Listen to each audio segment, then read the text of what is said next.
Our next session is with Dave Macnee joining remotely. I think I'm going to see him on stage. Hi, Dave. I know you can hear me, right? I can hear you loud and clear. Can you hear me?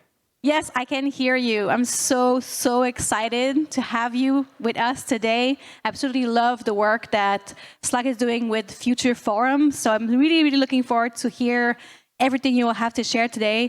There's also, for those who know, we are actually having the How the Future Works book for some of the attendees here. So if you want it, you just have to sit a bit close by. So those who are live have access to the book. So that's really exciting. So I will let you start your session, Dave. I'm really looking forward to it. And then after that, we're going to have a Q&A. I'm going to lead the questions with you while you are joining remote.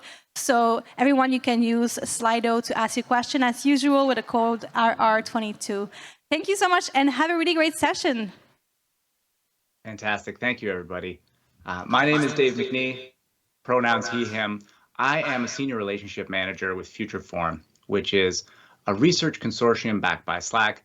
More on that in a moment. I'm sorry I can't be with you live. Montreal holds a very dear place in my heart. I went to McGill University. I lived very close to Prince Arthur and Saint Laurent. I was very much looking forward to taking myself on the nostalgia walking tour. I can't be there, but I'm grateful I can still present. I'm here, if you can't tell, in my daughter's room in beautiful Vancouver, British Columbia, Canada. And you are here for a session on the blueprint to enable flexible work in your organization. So in a moment, I will take you through a few slides of research to frame the situation with insights. Then I'll share our 7 steps to making flexible work successful. It sounds like you did get the shipment of our books, which is great. You can rush the stage at the end of this presentation and pick up your copy. I'm also really happy to do Q&A. So please put in those questions as we go, and we'll hit that at the end. Last thing to say is, I know this is a unique audience, and the spectrum goes from someone who has been leading remote organizations for years, perhaps to someone who was thrown into remote work during the pandemic. My goal is for everyone to be able to take something concrete back. So that could be an insight, supporting something you're working on. It could be something very tactical, how to start a pilot, how to make change in one specific area. That's my goal. I hope you take something away. Please get the questions in as we go. We'll come to them at the end. So to start, a little bit about futureforum. For those of you who are new to our work, futureforum is a consortium backed by Slack, Boston Consulting Group, Miller Knoll, and MLT, that's Management Leadership for Tomorrow. And we study the future of work. We do that through data and dialogue. So we have a survey instrument called the Futureforum Pulse. And that is a survey that goes out to 10,000 knowledge workers every quarter. We use that to publish a white paper every quarter. We also put together leadership playbooks and case studies. That's the content side. But we don't stop at just the data. We recognize that to make an impact, we have to bring people together. So futureforum also runs executive summits, roundtables, leadership team workshops to help leaders put those insights into practice. And at a very broad level, here's our thesis. More than ever, competitive advantage comes down to attracting, retaining, and engaging top talent. To win the battle for talent, leaders need to build workplaces that are flexible, inclusive, and connected. Those are the themes I'm going to use to talk through the research portion of this presentation before we get to the blueprint. I think I have 30 or 40 minutes to get through this stuff. If you want to learn more or go really deep, you can go to futureforum.com/blog. Check out our white papers, our research. There's a lot of depth there if you want to go deeper. So let's start with talent. I mentioned this as part of our thesis. This is where I like to start because, again, this is what builds competitive advantage, attracting and retaining top talent. It's also the top concern of CEOs right now. I think everyone knows there is a market shift happening. You can call it the Great Resignation or the Great Reshuffling, the Great Re-onboarding, whatever hashtag you subscribe to. The point is that people's expectations of work are changing and they're voting with their feet. So our research shows that flexibility is now an expectation. 71% of employees are open to looking for a new job in the next year if they're not satisfied with their level of flexibility. And interesting, flexibility now ranks second only to compensation in terms of job satisfaction. But let's break that down a little bit. I'm going to talk about two things. I'll talk about location flexibility and schedule flexibility. So first is location flexibility. 79% of employees want flexibility in where they work. These numbers have remained consistent over the past few quarters. Honestly, it's an expectation now. And it's not just about remote work. So what we do with our Pulse survey is we look at different attributes of the employee experience and then cross-cut those against different working environments. And what we're seeing is that if you have flexibility in where you work, not only is your productivity higher, as an example, you also have 2 times better work-life balance scores. But here's the problem. Many people are not getting what they want. And this past quarter, we saw declines across the board. I hope you can see this slide in person, or if you're dialing in. What this is showing is all the different attributes we measure in the Futureforum Pulse: productivity, ability to focus, access to resources, flexibility, satisfaction with work environment, sense of belonging, work-life balance, and stress or anxiety about work. We saw drops this quarter on every attribute, and work-related stress and anxiety are at an all-time low. Now, there are 3 reasons for this. I'll talk through each of these. The first is stringent return to office mandates. The second is a disconnect between executives and employees. And the third is schedule flexibility. So let's go first to return to office mandates. And what I'm showing you here is cross-cutting those employee experience scores by where people are. This is looking at location flexibility. And the headline here, what we're seeing is that those who are full-time in the office are skewing employee experience scores down. If you're full-time in the office 5 days a week, you're seeing twice as steep a decline in work-life balance, twice as steep a decline in overall satisfaction with working environment, and 4 times worse work-related stress and anxiety. This is, we believe, largely being driven by those return to office mandates. Now that's location flexibility, where people work. Honestly, that's taken up most of the air in the room, in my experience, when people talk about hybrid or flexible work. Schedule flexibility is equally important. And that is the ability to break out of that 9-to-5 meeting mold, either to do focused work, deep work, or to make time for yourself, time for caregiving. That's equally essential. So not only do people want schedule flexibility, again, the score here, 94% of people want it. That, again, has remained pretty stable over the last few quarters. Not only do people want it, it also is a more significant contributor to employee experience scores, including up to 6 times better scores on feeling good about stress and anxiety. While that is true, it is getting harder to find. So in our last release, we found that 65% of employees say they have little to no ability to adjust their schedule. That's the worst we've seen since we started measuring this. But one more point on that, the lack of schedule flexibility increases attrition risk. So those with little to no flexibility, we're seeing they're 2.6 times more likely to say they are definitely looking for a new job in the next year. That's understandable given the impact that this has on stress, work-life balance, and burnout. So a little bit more on schedule flexibility. Inevitably, I get asked, what does that look like in practice? And it turns out that people don't want completely unfettered schedules. They're not asking necessarily to work all night and sleep during the day. 2/3 of respondents actually want limited flexibility. They want some limits. They want the ability to have flexibility within a framework. So the graphic on the right is lovingly taken from Dropbox's virtual toolkit, virtual-first toolkit. If you haven't checked that out, you absolutely should. This is their illustration of core collaboration hours. And this is something I use on my team. Essentially, we set times where we agree that we will be available for synchronous work. And that is team meetings, one-on-ones, some status meetings. Outside those hours, we really push to embrace asynchronous work and give people the freedom to manage their calendars. So for me, our core collaboration hours, 9 a.m. to 1 p.m. Pacific. That's to be inclusive of my colleagues on the East Coast. It's been a game changer for me. I don't know if I said this at the beginning. I'm in my daughter's room here.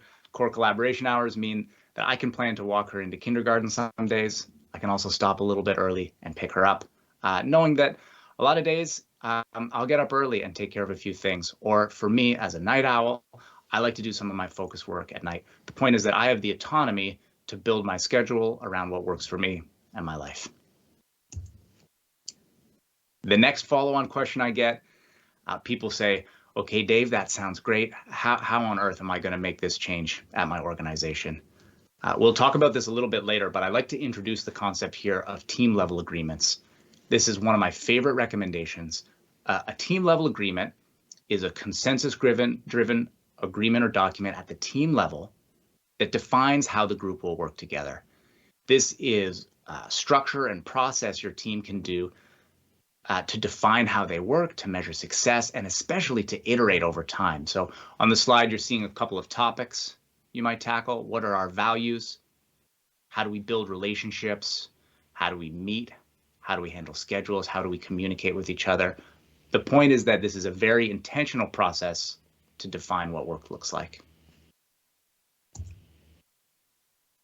All right, I will move from the theme of flexibility to inclusion, and let's talk for just a minute about making work more inclusive for all types of employees. Now, our research shows that flexibility powers all elements of the employee experience, but it is especially important and beneficial to people of color, women, and caregivers. There's been some positive movement over the past 2 years. There's also a lot of work to be done. So I'll highlight 3 things here. In the US, we're seeing that Black, Latinx, and Asian knowledge workers with flexible work arrangements have reported increasing sense of belonging scores over the past year. And they also report less desire to return to the office than white colleagues. Why is that? So we work with some academics in this space. Brian Lowry at Stanford University suggests that when you embrace flexible work or remote work, you spend less effort and energy on code switching, which is changing the way you speak or dress or act to conform to an environment that isn't naturally your own. The other thing is you have a much better ability to bounce back from microaggressions or frankly outright racism. If you're at home and there is a very unfortunate situation at work, you can close that laptop and you're in your home environment, you can get away. The second, and again, on each of these points, you should check out our research releases if you want to go deep. We have a ton of information on diversity, equity, and inclusion and how it relates to flexibility. But the second broad topic is that flexibility is especially important to women with children who more often take on caregiving responsibilities. So right now, millions of women and mothers are leaving the workforce. The stat that I've seen is 1 in 3 women are thinking about intentionally downshifting their career or leaving the workforce entirely. That's up from 1 in 4 last year. And location flexibility, especially schedule flexibility, can help. Last, we're seeing benefits for those that don't work in the physical headquarters. So we've seen a leveling of the playing field where things like presenteeism, that first in the office, last to leave mentality, that's not being used as a heuristic for the real work and the outcomes that matter to the business. This is especially important if your organization has embraced remote work as a chance to hire outside of top talent markets and to build a more diverse team. Really, my message here is that flexibility is an integral part of your diversity, equity, and inclusion efforts, but there's a watch out as well. And that's that the gains that we've experienced over the last 2 years are fleeting if leaders rush to get back to the way things were. So I love this quote from Ella Washington. This is another academic we work with at Georgetown University. I will let you've probably read this quote, but I will read out the last part. If employers don't pay attention and take actions to recreate the best of what we've learned, then the opportunities for inequity could skyrocket. And I'll use that to transition to the note I made earlier on the disconnect between executives and employees. So I'll paint a broad picture here. The first thing to say is that executives want to come back to the office more than non-executives. 72% say they want to work from the office at least 3 days a week. 24% of non-executives say they want to work from the office. And in fact, globally, the people who are coming back are more senior, they're men, they're white, and they're non-parents. And this quarter, we're seeing an interesting dynamic develop. This executive employee disconnect continues, but in a new way. So while employees are being pushed back to the office full time in some situations, executives are exercising more autonomy. So non-executives are more than 2 times likely to be making the daily commute. They are 35% of non-execs are working from the office 5 days a week compared to 19% of executives. So again, our executive community in our research and our survey said that they want to be in the office. And then in practice, as offices are starting to open up, they're actually showing up less. And the call out here for the leaders in the room, for folks who are working on return to office policy, is to think about the impact of proximity bias, and to make sure that you are modeling the right principles and behaviors at the leadership level to endorse or to model the flexibility that you want your organization to have. From there, I'll transition to connection, which is the last piece of the research that I'll go through. We've spoken about flexibility, why it matters. I've given you just a little bit on how flexibility is tied to diversity, equity, and inclusion efforts, and some of the risks if leaders are not intentional about how they are using office space, a potential disconnect between executives and employees. Connection is a really hot topic right now, and I hear a lot, we have to get people back into the office because we need them to collaborate, we need to build camaraderie. My message here is that in the research, we see that physical proximity is not a significant contributor to sense of belonging. What matters is transparency. So if your employees say that your organization is not being transparent, employees are 4 times more likely to look for a new position in the coming year. They also have 20% lower job satisfaction.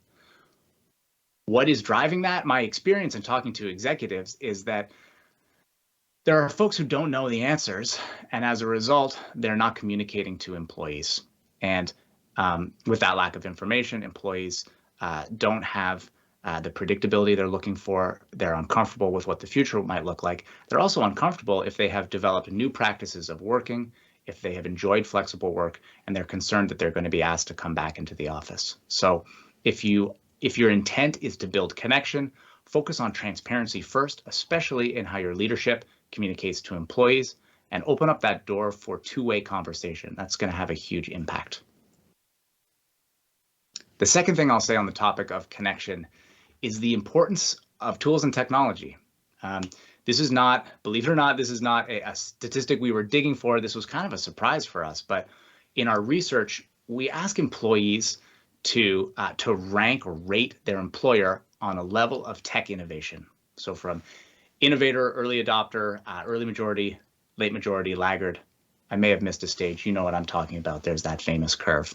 And what we're finding is if you say your employer is an innovator, not only do you score better on things like productivity or access to resources, I would assume those scores would be better for innovators, but it's actually better across the entire employee experience. So you score 2 times better on sense of belonging, and overall work satisfaction is 2.5 times higher. The call out here is something like a digital headquarters is going to be necessary to bring people together.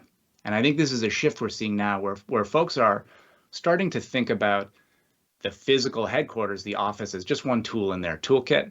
And there's also this digital world where work gets done. Obviously, Slack fits into that. It's not just Slack, it's Mural, it's other tools, bringing people together in a really productive way while they're not in the same place.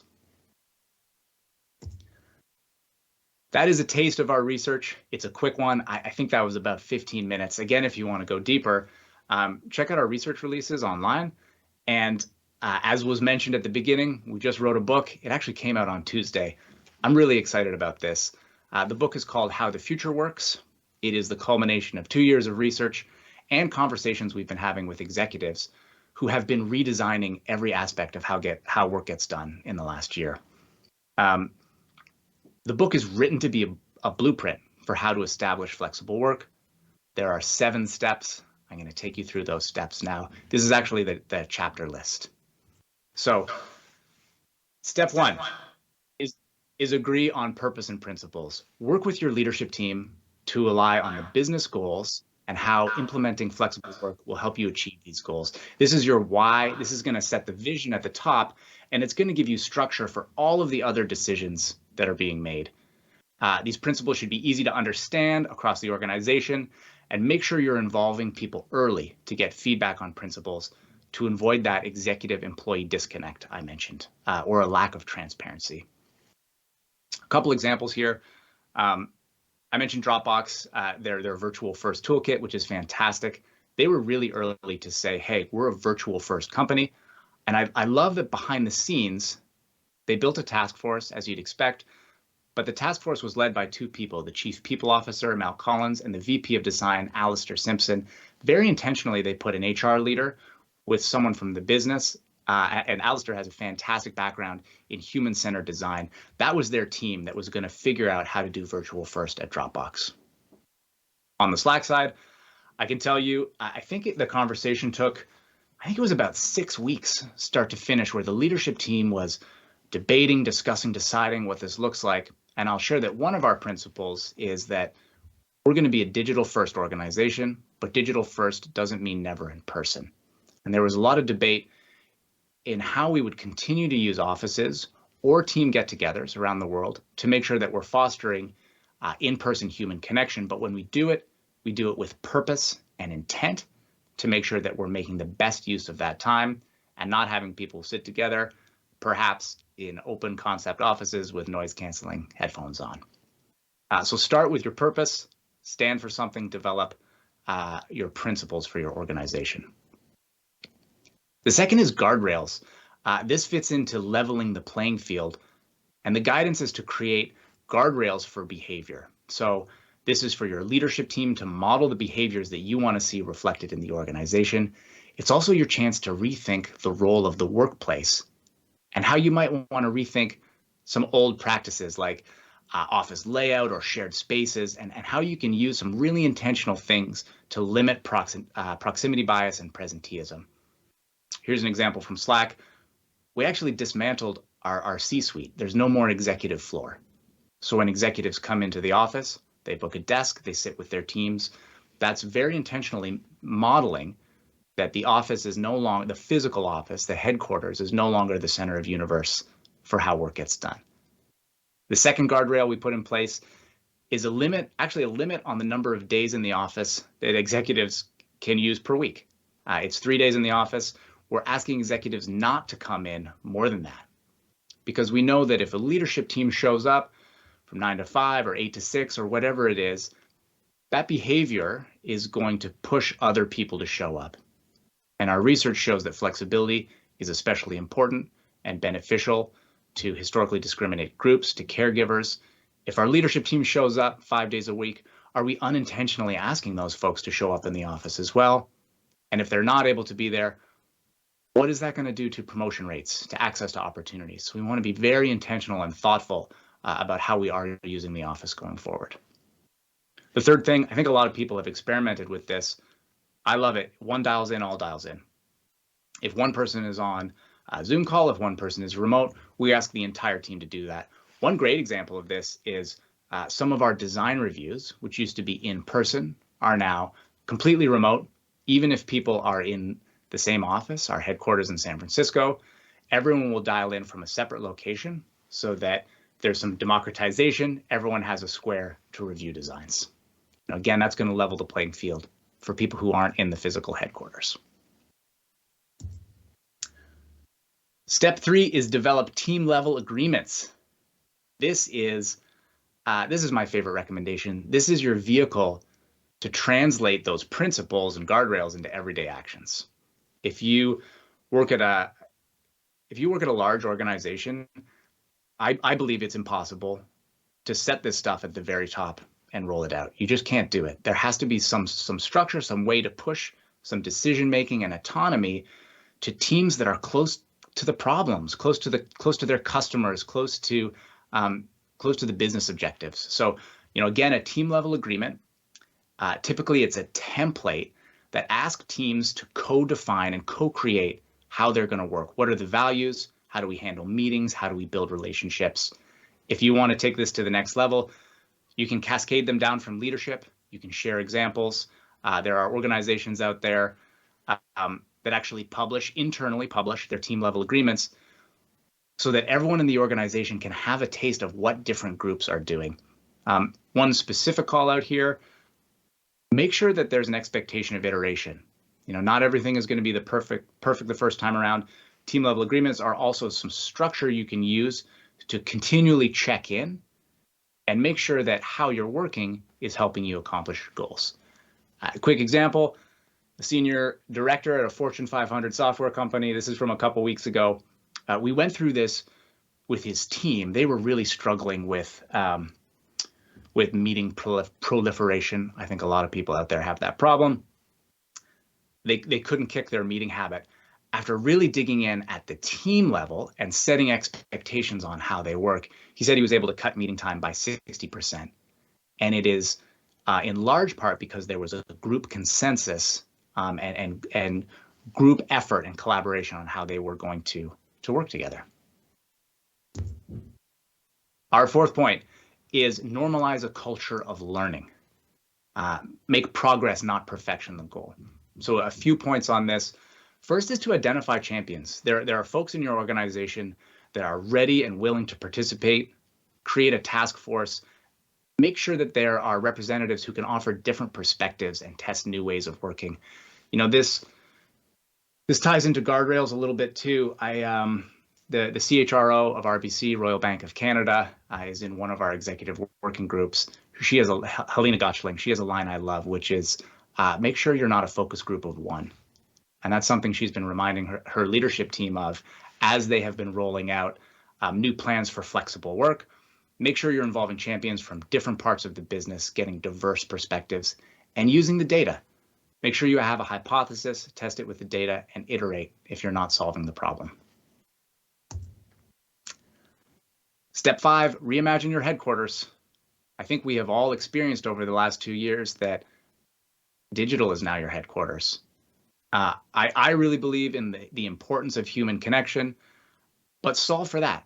When you bring people together, do it with purpose. Make sure you're using that time. An example here, so on the futureforum team, I'm the only person in Vancouver. There's folks in San Francisco, New York, North Carolina, Seattle, LA. We get together once a quarter, and when we do, it's not just business time. We do talk about our business objectives, how we're doing, but we're really intentional about making space just to be together as a team and to build those bonds. And we use that time in person to focus on our interpersonal relationships and connections. Again, this is not just Slack. Something like your mural is fantastic to make meetings better. You can practice brain writing instead of brainstorming. If folks want to talk about creativity and flexible work, I have a bit to say on that. But think really critically about the tools you're using, because your digital headquarters is as important as your physical headquarters. Step 6 is that it's time to think about empowering your frontline managers with the soft skills, which matter more than ever. So the job of the frontline manager is changing, has changed. More than ever, it's about building trust, creating clarity, and unlocking potential. I would suggest that the days of a manager walking the floor, making sure people are working, are over. It's about being a coach and leading with empathy. So you can lead by example. You can model the behaviors you want managers to adopt. Now is also a great time to invest in new training and resources for managers. So that could be things like investing in coaching, structured feedback, ways to celebrate great performance, and great managers. And the last piece is to focus on outcomes, not activities. Avoid the doom loop, embrace the boom loop. What do I mean by the doom loop? That is where I've seen this in some organizations. There's a tendency to measure the activities that go into producing an outcome and not the outcome itself.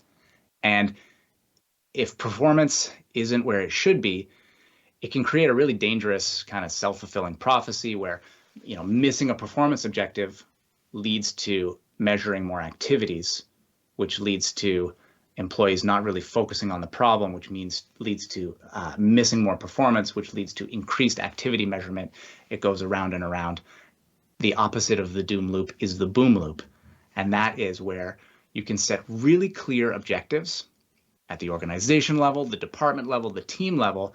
When people have a clear understanding of what the objectives are, as a leader, you can give them more autonomy, more ability to embrace creativity. And what we see is that people tend to hit their goals, especially if you can instill an environment of experimentation and creativity. Make one of your goals to experiment. Make that the goal rather than achieving the thing you want to see. But by setting those really clear objectives, what we find is that people tend to hit their performance, they're given more autonomy, and you have the boom loop, which goes, I suppose, in the opposite direction of the doom loop. Those are our 7 steps to enabling flexible work. It sounds like you have a box of books at the front of the stage, so I hope there's some folks who can grab it in person if you want to check this out. I will pause here, and I would love to take any questions from the crowd. Awesome. Thank you so much, Dave. It was really, really insightful. Actually, many people are asking in the chat, are your slides available somewhere? Is it possible for attendees to access your slides somewhere? Yeah, we'll make those available. Also, head to futureforum.com/blog, pull down our last research release. The slides, I think all the graphics that I showed are actually in the white papers. There's also playbooks that get really specific on things like team level agreements, building trust through team level agreements, kind of the business importance of transparency. We go a bit deeper on each of those topics and provide supporting graphics and research. Awesome. Yes, Futureforum has tons of information. So I'm a big fan. So yeah, I have the book here, and there's a few in the front again. So if you want one, grab it because it's little treasures there. So take them and go. Awesome. So we'll start a Q&A. We have a bunch of questions waiting for you. So I will start ahead with a first question. It would be, how would you advise a company which is unable to pivot into remote because they're being overloaded? What do we mean by overloaded? I guess overwhelmed by the fact that they have way too much work already. I guess this is what it means. Oh. Yeah. So the transition to remote requires a lot of work already. Yeah. I wish there was a quick answer on this. I'll say a couple things. I think the first is to acknowledge that people are absolutely overworked. I think I had some slides on that at the beginning to show burnout, work-related stress and anxiety. Mm-hmm. All those things are on the rise. Interestingly, it's actually worse. It's the worst for middle managers. Middle managers, frontline managers are feeling the stress right now. They are asked to be doing a lot. They're asked to take on more work. Oftentimes they're not given the support they need. And to your point on being overwhelmed or overworked, what I'm seeing in some situations is that there's a connection to this great resignation or a trend for people to move on. So let's say, as an example, people in your organization are not happy with the level of flexibility and they're leaving, they're finding new work. What can happen is that work is redistributed before a backfill can show up. And what that means is that people have more work to do, they're feeling more stress and anxiety, they're feeling more burnt out, and frankly, they're also more likely to leave. So you can get yourself in a really tricky situation. I think for leaders, this is a really difficult ask, but the first thing is to be empathetic of how much people can take on and to really try to set priorities so that it's clear what work can be done. I think start there, otherwise you have a real attrition risk. And the second thing, if people are overwhelmed in the amount of planning that might go into hybrid or remote work, I think the call out is that we're not going back to how the world was, in January or February of 2020. And I hope leaders recognize that there's a great opportunity here to build an organization that empowers people, that helps people thrive. But on the flip side, for folks that don't embrace it, I really do see a talent shift, and it will be hard for organizations to compete if they can't attract and retain top talent. And I hope that's a compelling reason to change. even though it is absolutely some work. There's absolutely some work to do. Can you define transparency for a large corporation? What are the best practices to ensure transparency at all levels? Yeah. So I think, so in reference to the survey question, you should look this up. I might get this wrong on stage here, but that is a question we're actually asking employees to say whether or not their employer has been transparent. And I think that question is specifically related to flexible work policy or return to office policy. When we go a level deeper, one of the things we focus on is two-way communication between executives and employees. So the recommendation is, first and foremost, leaders have to say what the plans are. I really love that, progress, not perfection. I think it's really helpful for leaders to say, here is where we are as an organization. Here are our business objectives. This is the plan for today. But look, it's probably going to change because we don't have the answers, but we're being very thoughtful about how we're moving forward. And the second we have data to show that this is not working towards the plan, we will let you know and we will make a change. We have a case study on our website with Dropbox and kind of the story of how they got to their virtual first model. There's some really thoughtful stuff they put out there on how they communicated that change to employees. So be transparent and letting people know that you're doing your best, you're making changes with intent. The second thing I'd say is make it two-way if you can. I have seen that it falls short if it's just a top-down, a memo, this is what's happening. You really need to bring people into the conversation. So that's at all levels of the organization. I think that this is much easier if you have a digital headquarters, someplace where there's the ability for people to work in channels. Could be Slack, could be something like it. But that's going to foster conversation. It's going to let you bring together different groups, different task forces to really work through this problem and have a conversation rather than the one-way communication, which really erodes transparency. And as we see in our research, when transparency declines, people are not happy. They're looking for new jobs. That can be a dangerous cycle for organizations to get into as well. Definitely. Thank you for that one. So what would be the most important element, do you think, to implement in short term the future of work? What is the most important element? Oh, I mean, I don't know if this is the easy answer, but I would say principles and guardrails first. I mean, there's a reason that those are the first two things on our list. And I think people can get sidetracked when they dive in first to something like redesigning meeting culture, as an example. I mean, our 7 steps are written in priority sequence because if you are trying to fix and tame the meeting monster, but you've not established and communicated a principle of flexible work or how we are embracing asynchronous work, it's going to be really hard to make change at any other level because people are used to working certain ways. Changing human behavior is a process. And if you don't have leadership endorsement, and especially if you don't have leaders modeling the change you want to see of the organization, it's going to be really hard to make any change to affect change further down. Yeah, like the core of the company is very, very important to have an impact on it. Mm-hmm. How can companies help coworkers to find coworkers in a not related job topics? How can employees find other peers at the same location, and how HR helps? I guess, how is HR helping coworkers to find each other, and creating bonding? And this is probably what it means, I hope, Luis. If you're in the room, if you want to clarify otherwise. If you're in the room and we got that wrong, wave your hands and you can reframe that question. Yes. But I'll give you a couple things to think about.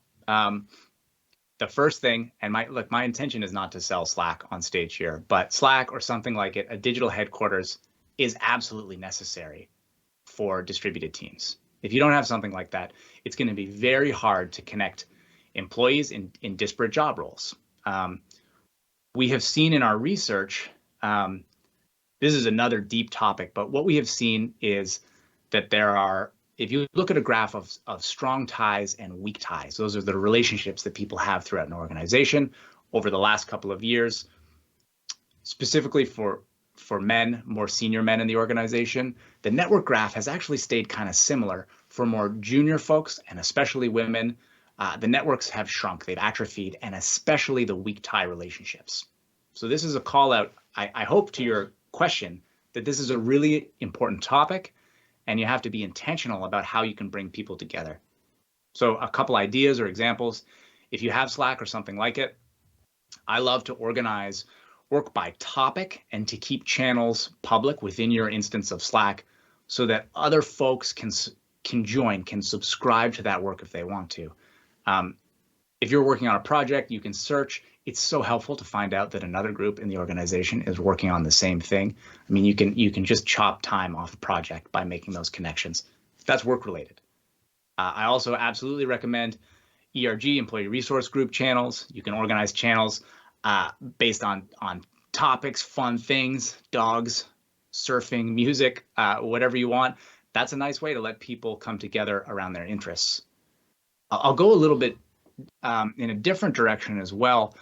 There's a Harvard professor named Raj Chowdhury who actually did a study on what it would look like to intentionally bring people together while people are distributed. And this is kind of a takedown of the question, or I hear a lot, oh, we got to get people back together so they can bump into each other at the water cooler and have great ideas and be innovative. There's nothing to back that up. And in fact, what we see is that certain groups of people are more comfortable bumping into the boss at the water cooler or jumping into the boss's office to shoot the breeze. A much more effective way to bring people together is to do it intentionally. And what Raj did is he had a study where I think it was a bot, something like the water cooler bot. You can imagine what that looks like in Slack. And he was intentionally pairing people, new people in the organization, interns, with different folks at different levels of the organization. I hope I'm getting this right for Raj, but I believe the takeaway is that interns had higher rates of getting a job after their internship when they were intentionally matched with random people at different levels of the organization. They felt a higher sense of belonging, a higher level of connection, and they had better performance in their work. That's something you can do. You know, if you're looking at Slack, something like Donut Bot is a way you can connect people intentionally with different folks and foster those connections when they don't have an opportunity to bump into each other in the office. That's awesome. A lot of really good insight here for companies, definitely. Just one tech question, just so I don't see well the last questions of the Slido. So I'm just gonna request if you can delete some of the questions so I can read them. I have more questions coming, and so many that I cannot read them all to you, Dave. Okay, they're all here now. Okay, I can read them better now. So I have another question from Rachel. I appreciate the boldness of your guardrails. Do you encounter resistance to them? And if so, yes. How do you resolve those and get individual buy-in? So it's process, I would say, is the short answer. And I'll tell you a story of a large financial institution. We joined them to do some workshops with their executive leadership team. And their initial premise was, we need to get people back in the office. It's going to be 3 or 4 days. Kind of that's the game plan. And when we dug in with them, what we found is that their principle was that in-person human connection matters. That's fantastic. Who am I to argue with that? But what we were able to do is go back to that principle and say, okay, given that in-person human connection matters, how can we work with that principle, but also embrace flexibility at the team level and maybe give teams more autonomy to decide what in-person connection means for them? Now, a Slack example, you know, we have different kind of in-office policies or expectations at the team level using team level agreements. So as an example, an engineering team might decide, let's be together in person for 3 or 4 days at a time, once a month or once a quarter. We'll use that for sprint planning. We'll use it as time to get together, have meals together, but then we'll really dig in on focus work time after that. For a sales team, maybe an SDR or BDR team who's on the phone all day, what you might be solving for is actually camaraderie in the moment. Maybe you want people after a long day to be able to go for a walk around the block with each other. And so for that group, the team level agreement might be, let's be intentional about getting together 1 or 2 or 3 days a week because we want to be there in person to build each other up. So going back to the example with the financial institution, once we had identified what the principle was, we had some structure to work down. We actually recommended team level agreements to them, and they're piloting this with different groups so that those close to the customer, close to the business problem, can define what work looks like. They can be really thoughtful about the guardrails they need to put in place, but they're honoring the corporate principles. And that, I think that structure makes it possible to make change. It's really hard to do it without that. Awesome. We still have 14 more minutes for questions. I have one more here, but you can bring them in. We have more time to talk with Dave, and it's a very unique moment for you to be able to ask all the questions you want. So take it. How can cross-functional teams, I guess cross-team conflict, be dealt with successfully remotely? Ooh. So how can cross-team conflict be dealt with successfully remotely? I guess it's all about conflict resolving when you're working remotely. Yeah. I mean, we have a personal example on the futureforum team. We have our team level agreement document. It's actually probably a good little backstory. Is we've been working on this for about a year as a team. It started with us defining a few topics and categories and coming back to them every month to say, hey, is this working? Is it not? I feel like we've settled on how we operate, and now we check in once a quarter. Every once in a while, we add new topics. One of the topics in our agreement is how we deal with conflict, how we are intentional about making space for it, how we know when a decision is made and when people can agree on a path forward. For some specifics there, we are conscious that the people have different opinions. They're also in different places, and they process information differently, and they may think through their opinions differently. I think there's a risk if you, as an example, if you use Slack or something like it, and everyone is very fast to responses. If you use Slack as kind of a synchronous chat, I think there's some danger there. So the way we work is, if there is a decision to be made, if there's a problem we're going through, we like to put that problem out to the team and then be really clear on, here's what we're solving for. If we want to hear from everyone on the team, this is what we want to hear, and this is the timeline. And recognize that, some extroverts might be fast to jump to their opinion. Some introverts, this is me. If I see a wall of data on a screen, I can't process that fast enough to come up with what I really feel in my opinion. So I like to think about it and come back. And because we have that built into our team level agreement, I feel comfortable that I can do that. I can also say to my team, who absolutely know how I operate, hey, give me a day to think about this. I'm not totally sure what I think. That's at the team level. I will acknowledge in your question, it gets a little trickier with cross-functional teams, but I think you can be open and honest about how your team works. And a lot of the same principles apply. So if there's a decision to be made, this is what I'm hearing. I would like some time to think through this.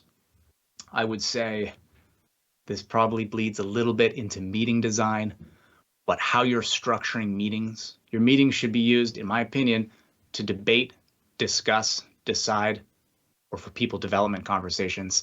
Debate, discuss, decide. If you're not doing one of those 3 Ds, you probably don't need to have a meeting.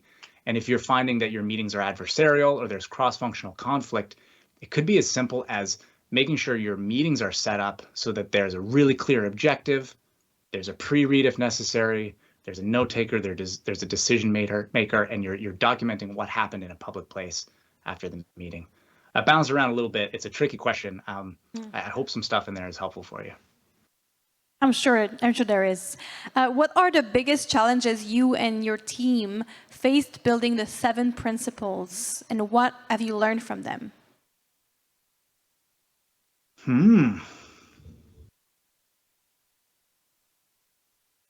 I don't know if it's a challenge. I mean, the challenge in building them was kind of fun, to be honest. And the backstory on this is we started futureforum a couple of years ago, recognizing that the world needed this work. It was really exciting work. Everyone was thrown into this pandemic era at the same time. From a research perspective, it was very interesting to get this data and help people understand what's happening, from a human side, I mean, people needed help. I don't want to diminish the impact that the pandemic has had.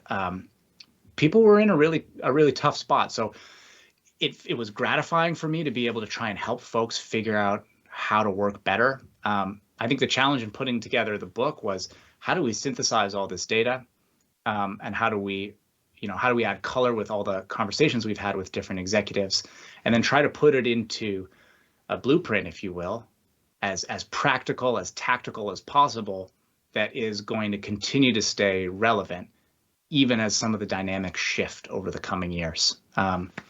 I think we did a pretty good job. To the question asker, you should grab a book and read it and let me know how we did. For me personally, as a team, I might just be interested in this topic in general, but I think the culture of experimentation is something that's ongoing. I think that's really interesting from a human change dynamic. Is how do you set the expectation as a team that you're going to keep trying things. You're going to say, how might we do this or that? How might we accomplish our goals differently? I'm lucky to be on a team that has really empathetic and thoughtful leaders.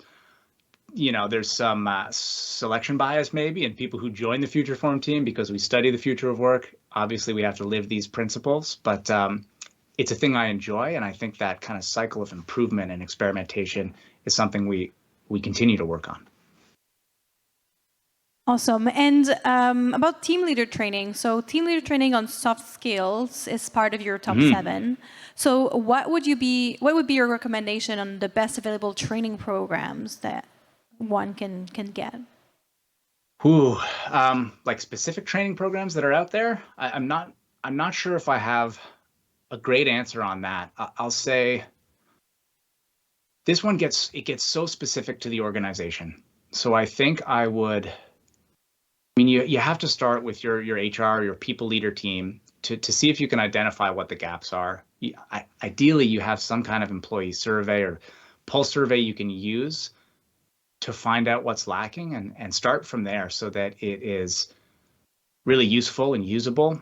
For specific advice, I would say, so this is advice we got from Boston Consulting Group when they were trying to figure out how do we help our frontline managers lead distributed teams. For BCG, you can imagine, there was a working model in place before where people are on case teams, they're working for clients, they're in the same room. That changed overnight. People weren't together, everything was on Zoom calls. One of the approaches they took, instead of writing kind of a top-down, this is how it works, was to go find the leaders that were doing it really well naturally, and then almost like some kind of anthropology study following those people, finding out how they work, getting qualitative research, and then sharing those best practices out with the rest of the team. So yes, manager training, but I think find out who in your organization is doing this well already and see if there's a way to shine a spotlight on those folks, share their stories. That is going to go a long way. I hope that helps. The topic of training for frontline managers is a big one. It's nuanced and it's based on where you're at as an organization. Yes, definitely agree with that. Our last question is a bit of kind of specific question. So Slack, it says from Tyler. Oh, wait, I don't see it anymore. It's deleted. Tyler deleted his question. It was too spicy for me to handle. Too spicy. It was very Tyler? Spicy. I was like, ooh, oh no, it's back. It's back. Oh, it's back. Okay, yes. Yeah, and I know Tyler Selhorn, for those who don't know him. I know. Hi, Tyler. I know he's watching online. He's the emceeing the online one. Slack somewhat famously struggled with the transition away from an office-first workplace. I'm wondering, how did the senior leadership finally shift to remote? So spicy. That is a great question, Tyler. And I don't know how you picked that up. I guess we published that somewhere. But for folks who haven't read that, this is true. And it's interesting. I think we had, my goodness, I'll get the stat wrong, but like 3 or 5% of our workforce was remote before the pandemic. And we changed on a dime. And I think there was a turning point. It was a leadership team meeting. I think we had about 6 weeks of deliberation on the leadership team meeting, leadership level, as we were developing our principles for flexible work. digital first is one of our principles. Digital first doesn't mean never in person. But there was a moment where Nadia Rawlinson, our chief people officer, challenged the group. Someone was saying, you know, when we get back to how things were, and she basically challenged the group to say, there's no going back. It's impossible for us to go back to how we worked in February of 2020. So why would we not consolidate what we've learned and move forward? And I think that reframing of, hey, it's impossible to go back. The world is not going back to how I worked before. Let's acknowledge that and figure out a way forward. I think that was a turning point in the conversation. To add to that on a personal level, I mean, I'm here in my daughter's room in Vancouver, BC. Pre-pandemic, I was going down to San Francisco every 4, 5, 6 weeks. I still go down once a quarter, but I don't miss all that travel with 2 young kids at home. And I feel like every person has those little stories in Slack. And I think we're developing, we're learning what it means to be digital first. And I think that's really healthy. You know, we're figuring out things as we go, but I've seen a shift, and I've seen collectively the organization embrace this as a moment to change, to rethink how work gets done, ultimately in a way that builds our competitive advantage. We can hire more diverse candidates, we can serve our customers, and bring value to customers in a better way. Awesome. This ends really well, the session. So we are at the end of Q&A. Thank you so much, Dave, for joining us from Vancouver and making the Running Remote conference. We're really happy to have you. There's still 4 books left on the front. So for those who don't have it, thank you so much, Dave, and have a good one. Thank you so much. Appreciate it. Thank you very much, everybody.